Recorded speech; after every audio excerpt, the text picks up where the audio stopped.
tingnan nyo ito mga to. Oh, tingnan mo, alanganin yung parada ng mga ito. Oh, di ba? Alanganin talaga yan.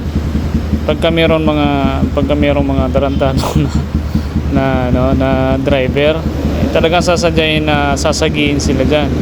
Oh, tulad yan. Diba? Meron talaga yun dyan, tingnan mo. Oh.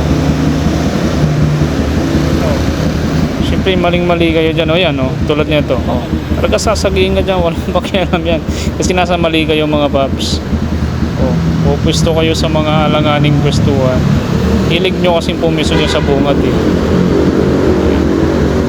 Siyempre yung mga papasok dito sa pakaliwa na ito, talagang masasagi kayo dyan. Kaya nga nagkaroon ng linya yan na hanggang dyan lang dapat kayo sa yellow lane na yan.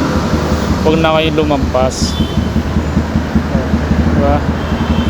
So disiplina naman sana mga paps, mga kapwa natin rider dyan. Siyempre doon sa mga dumaan na yon, maraming nagalit doon. Sasabihin na naman itong mga kamote rider na ito, mga panggulo talaga sa kalsada. So, di ba? Damay-damay na naman tayong lahat mga paps. Damay-damay na naman ang mga rider.